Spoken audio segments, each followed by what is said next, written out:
Innal hamdalillah nahmaduhu wa nasta'inuhu wa nastaghfiruh wa na'udzu billahi min shururi anfusina wa min sayyiati a'malina. May yahdihillahu fala mudilla lahu wa may yudlil fala hadiya lahu. Asyhadu an la ilaha illallah wahdahu la syarika lahu wa asyhadu anna Muhammadan 'abduhu wa rasuluh. Allahumma shalli wa sallim ala nabiyyina Muhammad wa ala alihi wa sahbihi wa man ittaba'a hudahu ila yaumiddin, amma ba'd. Bapak dan Ibu kaum muslimin wal muslimat rahimani wa rahimakumullah. Alhamdulillah, puji dan syukur kita panjatkan kepada Allah atas segala nikmat yang Allah Subhanahu wa taala anugerahkan kepada kita semua, sehingga di kesempatan malam hari ini kembali kita berkumpul di masjid yang kita cintai ini untuk melaksanakan salat maghrib berjamaah yang kemudian kita lanjutkan dengan kajian membahas sirah atau perjalanan hidup dari junjungan kita Nabi Muhammad sallallahu alaihi wasallam. Bapak dan Ibu yang dimuliakan Allah, di tengah-tengah masa-masa belakangan ini ya, di mana sebagian orang mencela Nabi alaihi salatu wasallam, menjadikan Nabi sallallahu alaihi wasallam sebagai bahan olok-olokan dengan alasan kebebasan berekspresi seperti yang kita dapati di Prancis. Kita lihat bahkan gedung-gedung pemerintahan ya menampilkan karikaturnya Nabi sallallahu alaihi wasallam dengan alasan untuk membela kebebasan berekspresi. Maka kita sebagai kaum muslimin sepatutnya marah. Ya, kalau orang tua kita, bapak dan ibu dijadikan bahan olok-olokan, kalau kita tidak marah ini kita anak yang durhaka. Tapi kalau Nabi sallallahu alaihi wasallam yang dihina, terkadang orang sebagian orang tidak peduli sama sekali, biasa saja. Nah, ini jangan dibalik. Kedudukan Nabi sallallahu alaihi wasallam lebih mulia daripada bapak-bapak dan ibu-ibu kita. Maka sudah sepatutnya seorang muslim merasa marah dengan pelecehan semacam ini. Ya, dan berusaha mengutuk apa yang dilakukan oleh orang-orang barat, dan mereka biasa memiliki standar ganda. Ketika Nabi SAW dihina, dijadikan bahan olok-olokan, mereka beralasan ini kebebasan berekspresi. Tapi begitu presidennya disinggung, langsung memutuskan hubungan diplomatik, langsung memanggil kedutaan besar. Ini pelecehan kata mereka. Nah, sepertilah kebanyakan mereka memiliki standar ganda. Nah, kita sebagai seorang muslim memiliki beberapa kewajiban. Yang pertama, membela Nabi SAW, mengutuk keras apa yang dilakukan oleh mereka, menjadikan Nabi sebagai bahan olok-olokan. Kemudian hendaknya kita ya bersemangat, semakin bersemangat untuk mempelajari kehidupan Nabi Sallallahu Alaihi Wasallam agar kita benar-benar bisa meneladani beliau. Mungkin kita kalau dibandingkan amalan kita dengan amalan beliau atau amalan para sahabat, mungkin jauh sekali amalan kita. Namun dengan kecintaan kita kepada beliau alaihi salatu wassalam, kita berharap mudah-mudahan nanti di akhirat Allah Subhanahu wa taala kumpulkan kita dengan Rasulullah sallallahu alaihi wasallam. Jadi cinta itu perlu dibuktikan, bukan hanya klaim saja. Baik. Nah, ini salah satu bukti cinta kita. Kita pelajari bagaimana kehidupan Nabi sallallahu alaihi wasallam ya, dan kita praktekkan dalam kehidupan kita, dan kalau kita mampu kita dakwahkan, sampaikan kepada orang-orang yang belum mengenal Rasul sallallahu alaihi wasallam.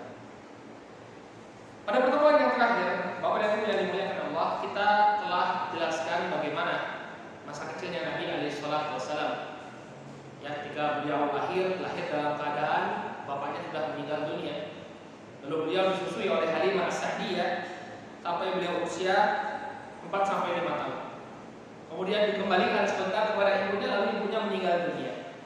Baru Rasulullah sallallahu alaihi wasallam diasuh oleh kakek beliau Abdul Muthalib. Tidak lama kakek beliau meninggal dunia. Maka terakhir Nabi sallallahu alaihi wasallam diasuh oleh paman beliau Abu Thalib sampai beliau beranjak dewasa. Lalu kita sebutkan pula bahwa Abu Thalib ini sempat mengajak Rasul sallallahu alaihi wasallam untuk berdagang ke negeri Syam. Lalu di sana bertemu dengan seorang pendeta Bahira yang mengetahui tanda-tanda kenabian beliau. Maka Bahira pun meminta agar Abu Thalib segera mengembalikan keponakannya ini kembali ke kota Mekah karena dikhawatirkan akan dicelakakan atau dibunuh oleh orang-orang Yahudi dan orang-orang Romawi. Dan yang terakhir kita bahas bahwa Rasulullah SAW di masa kecil beliau bekerja mengembalakan kambing. Ya, beliau bekerja menggembalakan kambing untuk mendapatkan beberapa dirham upah dari penduduk kota Makkah. Yang dijelaskan oleh para ulama bahwa hikmah dari mengembalakan kambing ini adalah melatih beliau untuk memiliki karakter yang sabar. Karena kambing atau domba ini memiliki karakter yang agak susah diatur. Ya, ketika kita letakkan di suatu padang yang luas, mereka segera menyebar. Berbeda dengan unta-unta yang mereka mengikuti, ya, unta yang dituakan mereka ikuti. Kalau di situ pemukanya, maka mereka akan mengikuti. Berbeda dengan domba atau kambing. Ini sebagai bentuk pelatihan dari Allah Subhanahu Wa Taala agar Nabi Alaihissalam diberikan kesabaran, ya, terlatih dengan kesabaran. Nah, kemudian di masa muda beliau, ketika beliau berusia 20 tahun, ya, terjadi peperangan di antara orang-orang Quraisy dan sekutu mereka dari Bani Kinanah. Ya, ini kabilah Quraisy dan Bani Kinanah bergabung melawan kabilah Qais dan Ilan.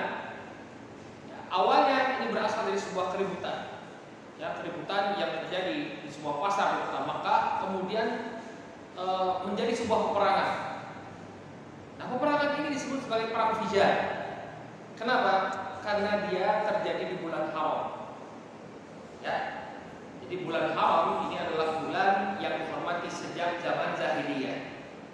Dari 12 bulan yang telah ditentukan oleh Allah Subhanahu Wa Taala dalam satu tahun, itu ada 4 bulan haram, 4 bulan yang dimuliakan. Haram di sini maksudnya adalah haram untuk melakukan perbuatan dosa di sana. Ya. Artinya bukan di bulan-bulan yang lain kita bebas melakukan perbuatan dosa, di bulan yang lain kita bebas melakukan perbuatan dosa, di bulan ini haram, tidak. Ya, di bulan ini keharamannya menjadi berlebih. Makanya kata para ulama, kezaliman yang dilakukan di bulan haram ini lebih berat hukumannya, lebih berat dosanya dibandingkan dengan perbuatan dosa yang dilakukan di bulan-bulan lainnya. Apa bulan haram itu? Ya, ada 3 bulan haram yang beriringan, mulai dari Dzulqa'dah, Dzulhijjah, dan Muharram. Ini 3 bulan haram yang beriringan. Kemudian yang terpisah adalah bulan Rajab yang terletak antara bulan, ya, Jumadil Akhir dengan bulan Sya'ban. Nah, ini bulan haram. Dari zaman jahiliyah itu tidak boleh untuk menumpahkan darah. Tidak boleh melakukan kezaliman di bulan tersebut. Namun, ya, terjadilah apa yang terjadi. Orang-orang Quraisy ini dan kabilah-kabilah yang ada di sekitarnya melakukan peperangan di bulan Dzulqa'dah. Dan bulan Dzulqa'dah ini termasuk bulan haram. Makanya perangnya disebut sebagai perang Fijar. Ya, dari kata fujur yang artinya apa? Berbuat dosa, perbuatan dosa. Jadi mereka melakukan perbuatan dosa, melanggar sesuatu yang sakral ketika ini melakukan peperangan di bulan Dzulqa'dah. Nah, apa yang dilakukan oleh Rasulullah SAW dalam peperangan ini? Barakallahu fiikum. Ketika itu Nabi SAW ya berperang untuk mengambil panah. Di orang berperang itu saling melemparkan panah. Nah, Nabi SAW bertugas untuk mengumpulkan panah-panah tersebut kemudian diberikan kepada pasukan orang-orang Quraisy. Jadi saling panah, begitu dapat panahnya jatuh diambil. Jadi beliau berperan sebagai pengumpul panah. Nah, perang ini berakhir dengan perjanjian damai.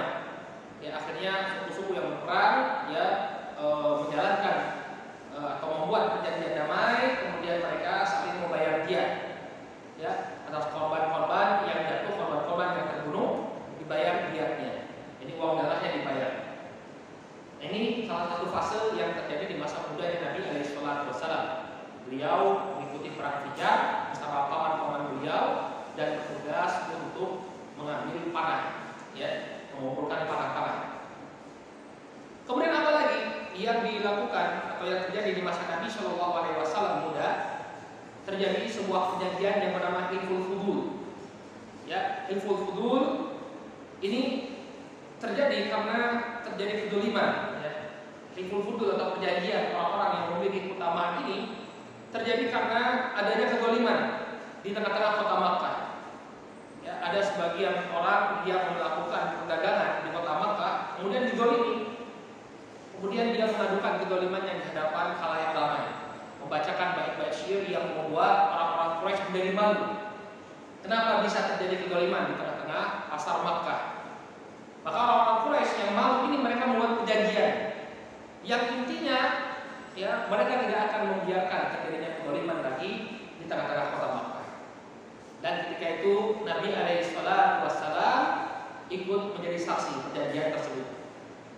Ya, di dalam sebuah hadis yang diriwayatkan oleh Imam Ahmad dari sahabat Abdurrahman bin Auf radhiyallahu taala anhu, Nabi SAW bersabda, "Syahidtu hilfal mutayyibin." Saya pernah menjadi saksi perjanjian mutayyibin. Mutayyibin di sini diambil dari kata tib yang artinya minyak wangi. Jadi ceritanya ketika mereka meratifikasi atau menyetujui perjanjian tersebut, mereka sama-sama mencuci tangan mereka ya dengan semangkuk mangkuk yang berisi minyak wangi. Jadi untuk mengharumkan tangan mereka, mereka cuci tangannya dengan minyak wangi. Maka disebut juga hilful fudul ini sebagai hilfu al-mutayyibin, perjanjian orang-orang yang berminyak wangi. Maka Nabi SAW mengatakan, "Syahidtu hilfal mutayyibin ma'a umumati." Saya pernah menjadi saksi perjanjian mutayyibin, orang-orang yang menggunakan minyak wangi, ma'a umumati, bersama paman-pamanku. Wa ana gulamun, ketika itu aku masih muda, ketika itu aku masih remaja. Fa ma uhibbu anna li umran na'am wa anni anfuthu. Saya tidak ingin untuk membatalkannya walaupun diberi unta merah. Maksud dari Nabi Alaihissalam, ya ini suatu kesempatan yang sangat berharga. Beliau sangat menghargai ya peristiwa ini, sehingga beliau bangga menjadi salah seorang yang menyaksikan perjanjian hilful fudul. Kenapa? Karena dalamnya adalah perjanjian yang bagus sekali, mencegah terjadinya kezaliman di tengah-tengah kota Makkah. Maka ini adalah prinsip Islam yang universal. Islam itu sangat menjunjung tinggi keadilan. Walaupun peristiwa ini terjadi di masa jahiliyah, di masa sebelum Islam, tapi Nabi SAW tidak mengingkari kebaikannya. Bahkan kata beliau, kalau ada yang memberikanku unta merah ini bahwa Nabi yang dimuliakan oleh Allah, ya adalah harta yang paling berharga di tengah-tengah orang-orang Arab. Ya, kalau kita zaman kita mungkin menyamakannya, bisa kita samakan dengan sedan Ferrari, ya, atau apa? Merek mewah, Lamborghini, ya, kendaraan yang sangat mewah, unta merah. Maka Nabi SAW, walaupun saya diberi unta merah, ya, saya tidak akan mau meninggalkan perjanjian ini, tidak mau menanggalkan perjanjian ini, kata beliau Alaihissalam, menunjukkan penghargaan Islam kepada keadilan. Baik, ini yang terjadi di masa Nabi SAW muda. Nah, sekarang kita akan masuk ke dalam suatu fase yang sangat menarik dari kehidupan Nabi SAW, yaitu pernikahan beliau dengan Khadijah radhiyallahu anha. Ya, jadi beliau pada usia muda sekitar 25 tahun beliau melakukan pernikahan yang pertama kali dengan Khadijah radhiyallahu anha. Ya, dan perlu saya sampaikan, Khadijah itu namanya Khadijah, nggak pakai Siti. Ya, orang kadang nambah, siapa istrinya Nabi? Siti Khadijah, Siti Aisyah. Nah, ini tambahan. Kemungkinan besarnya Siti ini merupakan ringkasan dari kata Sayyidati.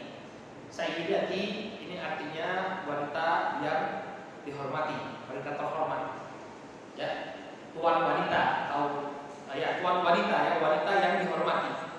Kemudian di lisan kita menjadi Siti Khadijah, ya, Siti Aisyah dan seterusnya. Tapi nama aslinya panjenengan kalau cari di hadis nggak bakalan dapat Siti Khadijah. Cuma apa? Khadijah saja.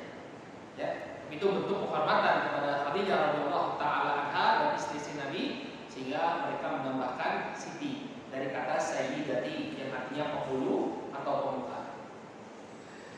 Nah, ada ceritanya kenapa Nabi SAW ini kemudian bisa menikah dengan Khadijah radhiyallahu anha. Ini berawal dari tersebarnya kabar tentang figur Nabi Alaihissalam. Kita ingat Nabi Shallallahu Alaihi Wasallam itu di masa remajanya mengembala kambing, ya. Dan beliau dikenal dengan sifat yang amanah.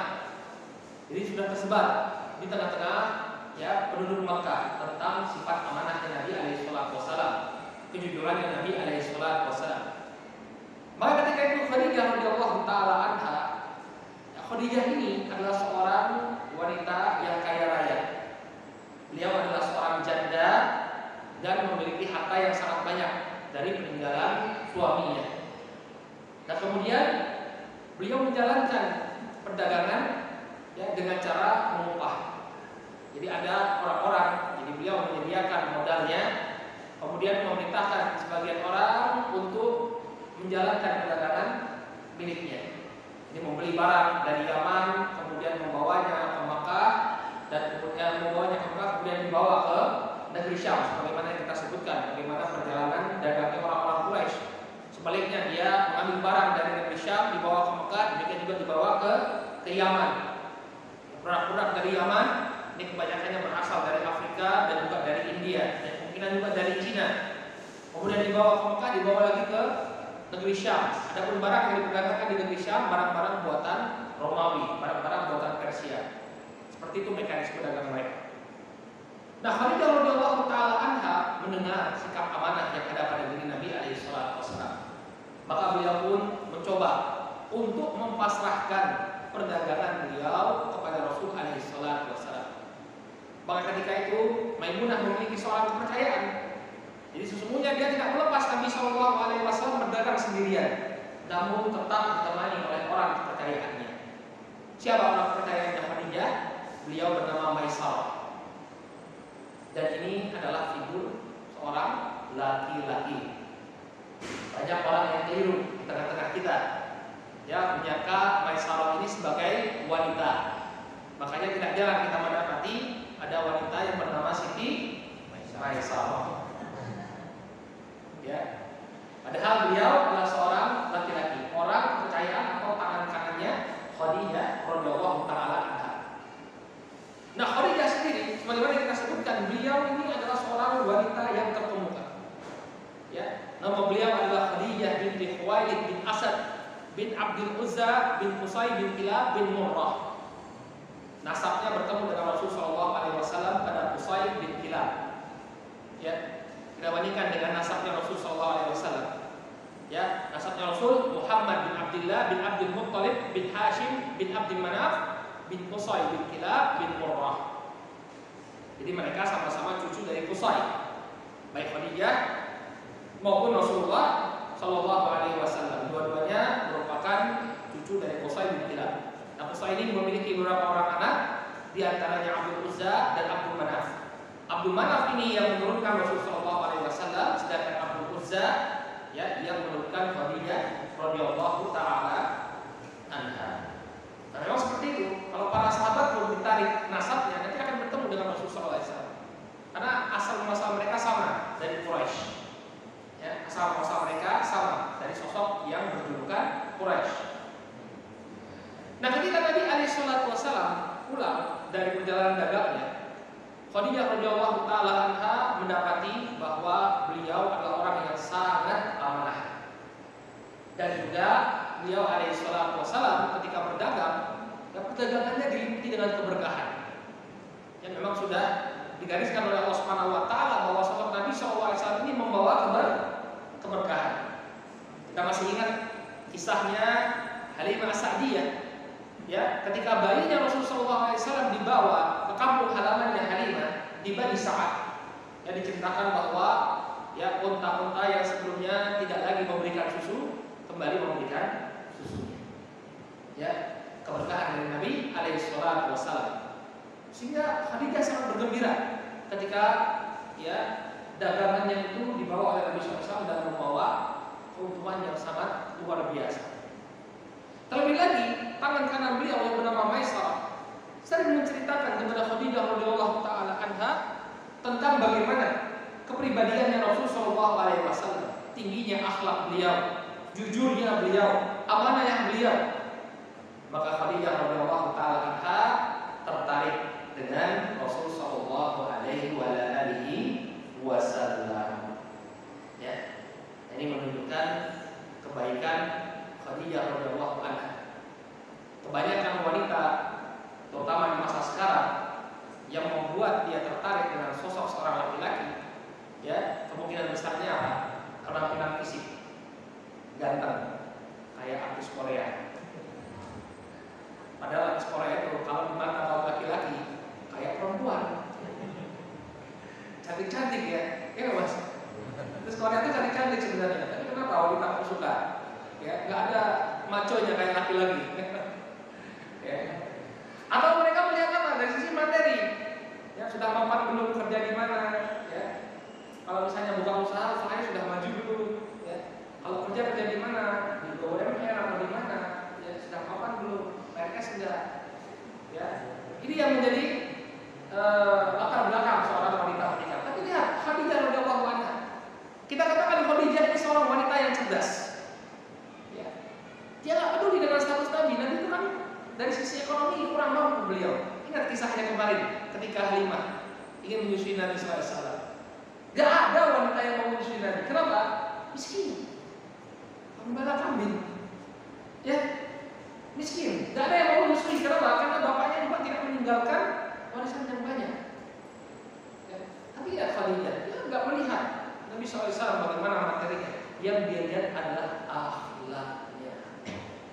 Banyak kita nasihatkan kepada saudara-saudara kaum muslimin, terutama yang belum menikah. Kalau Anda ingin bahagia kehidupan rumah tangga Anda, cari pasangan yang baik akhlaknya, baik bagi laki-laki maupun bagi wanita. Ya, cari yang bagus agamanya. Inilah faktor yang akan membawa kebahagiaan dalam kehidupan rumah tangga kita. Dalam sebuah hadis yang diriwayatkan dari sahabat Abu Hurairah radhiyallahu taala anhu, Nabi Shallallahu Alaihi Wasallam mengatakan, tunkahul mar'ah lil arba. Seorang wanita itu dinikahi karena 4 perkara. Lima liha, wali hasabiha, wali jamaliha, wali diniha. Dia dinikahi karena hartanya. Cari ya wanita yang memiliki kekayaan. Atau yang kedua, lihasabiha, dari kedudukannya. Ningrat atau bukan, kalau terpandang dari keluarga terpandang atau tidak. Kalau bukan dari keluarga terpandang, saya nggak mau nikah, cari yang terpandang keluarganya. Wali jamaliha, kemudian yang ketiga karena kecantikannya. Ya, cari cantik apa enggak. Nah, kalau biasa-biasa saja mukanya nggak mau, saya maunya yang seperti artis. Kemudian yang keempat, wali diniha, yang keempat ya dia dinikahi karena agamanya. Maka barakallahu fikum, Bapak dan Ibu yang dimuliakan oleh Allah, dari keempat faktor ini mana yang diutamakan oleh Nabi Sallallahu Alaihi Wasallam? Kata beliau alaihi salatu wasallam, fatwa bidati din kalimat jaya. Pilihlah yang bagus agamanya, maka engkau akan mendapatkan kebahagiaan. Maka akan bahagia, maka akan harmonis rumah tanggamu. Ya. Kalau kita menjadikan agama sebagai faktor utama kita menentukan siapa yang menjadi pasangan kita, insya Allah pernikahan kita akan diberkahi oleh Allah Subhanahu wa Ta'ala. Kita dapati sekarang, ya angka perceraian sangatlah tinggi. Jadi saya lihat ya yang berkembang di tengah masyarakat di masa-masa corona ini, selain angka kehamilan yang meningkat, ya angka perceraian juga meningkat. Kenapa? Karena interaksi antara suami istri semakin sering. Ini karena suaminya work from home, bekerja dari rumah, tiap hari ketemu. Jadi tadi 2 angka yang naik itu angka kehamilan dan angka perceraian. Ya perceraian banyak juga terjadi konflik. Mungkin karena penghasilan tidak seperti dulu, penghasilan tidak seperti awal-awal menikah, banyak menurun karena wabah corona, atau sang pasangannya nggak bisa bersabar, sama-sama menjalani kesusahan bareng-bareng. Sudah senang kami bersama, maunya senang saja, terjadi perceraian. Oleh karena itu faktor agama ini sangatlah penting bagi kita untuk menentukan calon pasangan hidup kita. Demikian juga kaum wanita, ya bukan hanya laki-laki saja yang mencari pasangan yang bagus agamanya, demikian juga wanita. Jangan sembarangan menerima lamaran laki-laki, jangan sembarangan menerima pinangan laki-laki. tapi harus dipastikan dia memiliki agama dan akhlak yang baik. Dan ini juga masukan bagi para wali, para orang tua yang akan menikahkan putrinya. Benar-benar dilihat calon mantu panjenengan itu seperti apa agamanya. Ya, jangan kemudian hanya melihat dari status pekerjaannya, ya, atau dari status keluarganya, nggak dilihat dia bagaimana dia menjaga sholat atau tidak. Ada sebagian orang tua itu karena tergiur status calon mantunya, insya Allah sudah mapan, sudah punya rumah sendiri, walaupun KPR, punya rumah sendiri, walaupun punya mobil sendiri, walaupun kredit. Kemudian tertarik, sudah dinikahkan. Ternyata apa? Setiap subuh nggak pernah bangun. Bangunnya matahari sudah tinggi baru bangun. Hati-hati ini ya, masalah sholat aja. Kalau sholat saja dia entengkan, apalagi permasalahan istri. Kalau hak Allah Subhanahu Wa Taala saja dia lalaikan, maka apalagi hak keluarganya. Ya, kalau sama Allah saya tidak takut ya, apalagi sama mertua. Apalagi sama mertua. Makanya Nabi SAW sangat menguatkan. Kata beliau alaihi salatu wassalam, ya, idza ataakum man tardawna dinahu wa khuluquhu fazawwijuh. Fa in lam taf'al takun fitnah wa fasadan awil. Kata Rasul sallallahu alaihi wasallam, apabila datang kepada kalian ya seorang mengkhitbah, melamar, meminang putri kalian, seseorang yang kalian ridhoi ya agama dan juga akhlaknya, maka nikahkanlah. Karena kalau kalian tidak melakukannya, maka yang terjadi adalah kerusakan yang sangat besar. Fasad dan lagi-lagi Nabi SAW mewanti-wanti tentang permasalahan agama dan akhlak. Agama dan akhlak. Ya. Karena dengan agama dan akhlak inilah terbangun rumah tangga yang harmonis, rumah tangga yang sakinah, mawaddah warahmah. Ya, bukan dengan kekayaan. Kita tahu banyak orang ketika menikah luar biasa, pestanya besar-besaran, ya. Kemudian tidak lama kita dengar, ya, sudah terjadi perpisahan. Sang istri balik lagi ke rumah bapaknya, nggak tahan. Tidak lama cerai dalam keadaan sudah hamil, ya, masih muda sudah menjanda. Ya, nah ini suatu hal yang yang masalahnya itu berawal ketika menetapkan siapa yang akan menjadi pendamping hidupnya. Baik, sebelumnya Khadijah radhiyallahu taala sebelum menikah dengan Rasul sallallahu alaihi wasallam, beliau pernah menikah 2 kali. Yang pertama menikah dengan Abu Halah bin Zararah At-Tamimi, yang kemudian disebutkan oleh Syekh Mahmud Mahdi Al-Istanbuli dalam kitab Nisa Allah Rasul, ya, dari pernikahan ini lahir 2 orang anak bernama Halah dan Hindu. Halah ini laki-laki, Hindu ini perempuan. Jadi dalam keadaan Khadijah sudah pernah menikah dan punya anaknya. Kemudian beliau menikah dengan Atiq bin Aid bin Abdillah Al-Makhzumi. Kemudian pernikahan yang kedua ini berakhir dengan perceraian. Ya, jadi Nabi alaihissalam ini pernah menikah. Khadijah radhiyallahu anha sebelum menikah dengan Nabi SAW, beliau pernah menikah 2 kali. Yang satu meninggal, ya, dan yang Abu Halah inilah yang meninggalkan harta yang banyak kepada Khadijah. Ya. Jadi Abu Halah ini tidak memiliki sanak keluarga. Pada masyarakat jahiliyah, masalahnya istri itu tidak memiliki warisan. Mereka tidak mengenal warisan yang diberikan kepada istri. Tapi ya begitu, Abu Halah tidak memiliki kerabat. Jadi mau tidak mau hartanya diberikan kepada Khadijah. Kemudian Khadijah mengelola harta tersebut sehingga dia pun menjadi wanita yang paling kaya di kota Makkah. Kemudian dia menikah dengan Atiq bin Aid, ya, Al-Makhzumi, tapi terjadi perceraian. Demikian yang disebutkan oleh Mahmud Mahdi Al-Istanbuli, walaupun saya melihat ada khilaf sepertinya dalam permasalahan ini. Ada yang kebalik, ya. Beliau menikah dengan Atiq bin Aid dulu, baru kemudian menikah dengan Abu Halah. Kemudian Abu Halah meninggal dunia meninggalkan harta yang banyak. Ya. Jadi khilaf di kalangan para ulama. Tapi ini yang disebutkan oleh Syekh Mahmud Mahdi Al-Istanbuli. Nah, di sini ada pelajaran penting. Nabi SAW ini menikah dengan seorang janda. Bahkan jandanya itu sudah pernah menikah beberapa kali. Nah, ini tidak bermasalah, ya, tidak bermasalah. Seorang yang statusnya bujang, seorang yang statusnya perjaka, belum pernah menikah, kemudian menikah dengan seorang janda. Ya Mas ya. Jadi masalah ya, bagi yang masih belum menikah, bukan satu masalah untuk menikah dengan seorang janda. Ya, apa yang beredar di tengah-tengah masyarakat kita, ya ini suatu hal yang perlu diluruskan. Bukan aib. Nabi kita Muhammad SAW pernikahannya adalah pernikahan yang paling mulia. Tidak disaksikan lagi pernikahan dia dengan Khadijah. Khadijah janda, bahkan 2 kali menjanda. Ya, tapi beliau menikah dengan Khadijah. Sehingga sebagian orang yang mengatakan, ya, itu kok masih bujang menikah sama janda, ya cari duda saja. Ya enggak mesti. Nabi itu masih perjaka ting-ting, ya. Masih belum pernah menikah sama sekali. Menikah dengan Khadijah yang berstatus janda. Dan kebiasaannya para sahabat dahulu, ya mereka itu memang tidak membiarkan ya janda-janda itu berada di tengah-tengah masyarakat. Jadi kalau kita lihat kebiasaannya para sahabat, ada orang yang meninggal oleh suaminya, misalnya karena peperangan, karena jihad fisabilillah, kemudian suaminya meninggal.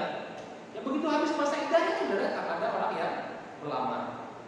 Kenapa mereka melakukan hal yang demikian? Untuk menjaga kehormatan wanitanya. Tidak dibiarkan kemudian menjanda begitu saja. Langsung mereka nikahi untuk menjaga kehormatan wanita tersebut. Jadi bukanlah sebuah aib seorang pemuda yang belum pernah menikah untuk menikah dengan seorang janda. Dan juga di sini bisa melihat bahwa perceraian tidak serta-merta ya mengurangi kehormatan dan kemuliaan seseorang. Ya. Memang kalau kita lihat ada orang yang mudah bercerai, ya, konflik dia tidak mampu mengenai rumah tangga, ini suatu aib. Tapi terkadang ada orang yang memang perceraian itu lebih baik bagi dirinya. Ya. Karena kalau misalnya dia tidak bercerai, mungkin tidak bisa melaksanakan kewajiban, tidak bisa menunaikan kewajiban kepada pasangannya, sehingga terkadang perlu diadakan perceraian. Tapi jangan mudah-mudah. Ya. Ada orang berkali-kali Pak, saat itu dapat orang konsultasi karena saking mudahnya mengucapkan cerai sampai sudah talak baik 3 kali dia mengucapkan kata cerai. Saya bilang nggak boleh lagi berkumpul. Wah iya Ustaz, nggak boleh Ustaz. Iya kalau sudah calon 3 itu harus pisah, kemudian nikah lagi baru boleh menikah kembali. Nikah dengan orang lain baru nikah lagi. Baik kalau misalnya nggak tahu, ya konflik sedikit kamu tak cerai, talak 1. Kemudian konflik lagi, cerai lagi. Kemudian konflik lagi 3 kali, itu sudah nggak boleh lagi kumpul. Harus nikah lagi dengan orang lain, dan itu bukan nikah yang disetting, tapi harus berjalan secara alami, baru kemudian dia percaya dan boleh kembali lagi kepada suaminya yang lama. Nah, banyak kaum muslim nggak paham. Kalau sudah mengucapkan 3 kali talak, itu nggak boleh lagi berkumpul. Ya, kaget dia. Makanya ya sangat hati-hati dalam menggunakan kata cerai. Kemudian masalah yang selanjutnya yang berkaitan dengan mana yang lebih afdal, menikahi janda atau menikahi gadis. Jika Nabi SAW menikahi seorang janda, dan kebanyakan istri beliau adalah para janda. Hanya 1 saja yang dinikahi oleh Rasulullah SAW dalam keadaan masih gadis. Siapa? Bapak dan Ibu? Aisyah. Cuma Aisyah saja yang beliau nikahi, yang dinikahi masih dalam keadaan gadis. Sementara yang lainnya janda. Nah, apakah lebih afdal menikah dengan janda daripada gadis? Nabi SAW mayoritas istrinya adalah janda.